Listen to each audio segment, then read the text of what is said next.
I got a car loan and I'm paying off a house. So, I mean, less than 200K, but sure you can imagine. I do owe money, but I can pay the money I owe. I'd rather not, but you know, I'm a retired veteran. Debt is the second highest killer. It could be the first. You can argue it could be the first if it's related to suicide and anxiety and stuff like that. Debt, I think, no, gambling might be number one, but debt's up there one or two. But that's only Could be. because I was like aware of like what debt could do. And in America, college is expensive, all this stuff, right? So I I was like, you know what? That's cool. I'm gonna do community college. I'm gonna go ahead and work, pay whatever that is, right? But that's because I live a very privileged life. Me, Sandy, Meta, no, especially me and Sandy, the fact we have VR, we probably had pretty good stable families, if Yeah. not probably middle class families. I could tell right away. Anybody in VR is privileged. Obviously, we worked to buy this shit, I'm but growing fucking up, privileged. so I had the ability to stay home, do community college and work and only focus on paying, which was less when you do community college. It's less than in America when you pay for university. It's much less. So I had the privilege of being able to stay home, not worry about bills, and just put all that money into school and not have debt. But Yeah. unfortunately, most people don't have, or a lot of people, I wouldn't say most, that also sounds ignorant, but there's a lot of situations where people don't have that privilege and they have other shit to pay for at the same time. You go into debt. Debt causes suicide. One of the largest, indicators of suicide is racking up debt, because it turns to a point where it's like almost impossible. It turns almost impossible to pay off credit card debt, because you think, oh, like, why don't you just pay it off, dude? Forehead, just pay it off. Yeah. It's not a just do it. It's the fact that there's a 24 to 25% interest on credit cards. So if you miss one payment, that 25% kills you slowly, and it becomes almost impossible to pay off debt. Like, you can do it, but if you're not privileged, Lifelong. you don't have a stable family, you don't have people that are going to give you money, then debt becomes more debt, because now you need to loan money from this bank, you need to get money from here, and then you pay off this debt. Now you owe this guy, this bank. Okay, hell yeah. So it's called Humans of VR. Go to his channel on YouTube and give him a follow. Oh yeah. I'm probably at my highest debt limit right now, but and it's on a vehicle, like a vehicle purchase. It's not a house. I haven't purchased a house yet, but I'm probably in like $50,000 in debt on just a vehicle alone. Do I regret it? Yeah. Do I like buying new vehicles? Yeah. Do I make money and make my payments? Yeah. But at the same time, do I wish I just bought something cheaper and then have some money set aside and saving up for a house? Yes. But right now I'm making a house payment on a vehicle, so it's kind of ridiculous. Hopefully I'll grow out of it. I don't know. I just like shiny things. Oh, I love it. I love it. I love it. But at the same time, like, I could have so much money if I didn't have that. You know what I mean?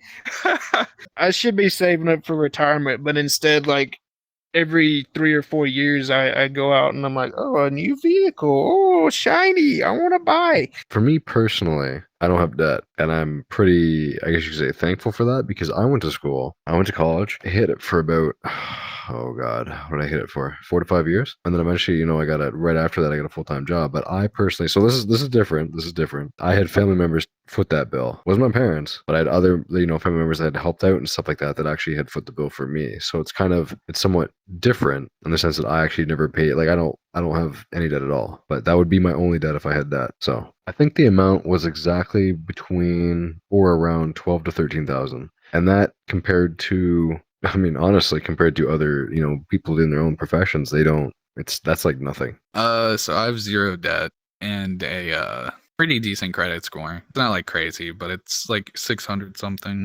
So I try to stay away from debt, because I come from a very, like, upbringing wise, traditionally, generational wise, both sides of my family, mom and dad, haven't had a lot of income or money. Like, they've always been like lower class family. So my dad always taught me to never go into debt. Like, if you can pay in cash, like, you just save it. Like, anything you put in your savings, forget about it. And so I've been doing that since I was 15. It's when I had my first job, working in a restaurant cleaning dishes. And then I dropped out when I was 16 because of family problems, like needing to work. So I haven't graduated yet or gonna get my GED. I can. I'm smart enough to. I just haven't. So yeah, I've been working for a while. My financial situation isn't great, but it's also definitely not as bad as other people my age. Like, I don't know, dude. I have enough money to walk outside right now and probably go get anything. Not anything, but most of what my heart desires. Debt? Oof, not actually any, really. Like, I'd say it depends. Are we talking about credit? Because my credit's kind of iffy. But debt? I don't have like a mortgage or anything at the moment, so I'm all right. Mostly just been a student till, was it a few months past? So yeah, I was already doing pretty well for myself. No, I didn't go to uni. I did an apprenticeship instead. Hasn't driven me into debt. No, they pay you. They pay you. You know, you get paid by, it's apprenticeship. So it just depends what you do, but the apprenticeship will eventually lead you to a firm where you start working with them as they've paid for your education to be in their firm, you know? That's kind of how the apprenticeship works. So you're typically dealing with people that are living on their own, and it's pretty much impossible to get rid of debt at a certain point. It's literally impossible unless you get a little bit of assistance, which it's hard to, I mean, God bless, I don't know. I have no debt as well. I had zero debt, no nothing. Privilege. I'm able to just work, come home, enjoy good food, play this video game. I have a bit of free time a day, you know. I am very fucking lucky. I live on my own. I'm 28. He's European. He's lucky. I'm American. I live with my parents. I am saving every penny. I help them with all the bills, but everything extra I am saving. I'm 26. You can move out. It's not immature to think that you can live with your parents up until you're 26. They do go through health issues, agree. so they do go through health issues, so you can help them with that too. It's a plus. Also, you don't know how long your parents are gonna live for, so you could do that as well, right? So that's kind of my take on it. So to answer your question, I work at like a steel company. So I work at DeFasco, which, you know, I'm literally just sitting in a crane, but I'm hauling, you know, the huge steel beams and stuff around the plant, which I would say I'm making like what? Because there's also what is it? Like shareholding. 20 to 23,000 is what we get for shareholding, which is crazy in a year. That's not even our full salary. Like that's just from shareholding alone. 90? Yeah, I think I'm about to get 90K. That's not bad. It's not bad. And honestly, how it's affecting me, it's good. It's just, you know, obviously you're doing long hours, right? I work like 12 hour shifts, like continentals. This is gonna be crazy here. I was the biggest find your own moral ethical grounds guy, like very agnostic, atheist type of guy. Biggest ever, bro. I couldn't even see the word God. I found out that religion is actually such a big tool to help a general population, because I realized I got stuck in a niche of talking to people that are well educated, right? And this is coming from a privileged standpoint. And I found out that the most relative conversations that you can have with someone when giving general advice, whether it's like therapeutic, especially for rehab, the first thing they do in rehab, you know what it is? The one of the main things they do in rehab when nothing works? Let's find God.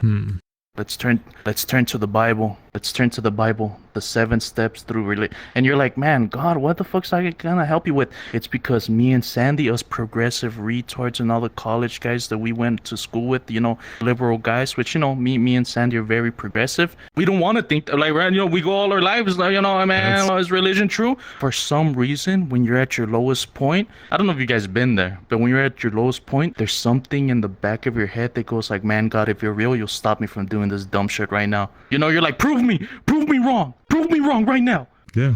Kindness is contagious. When you are kind, you inspire others. Be the spark. Spreading kindness merchandise available now.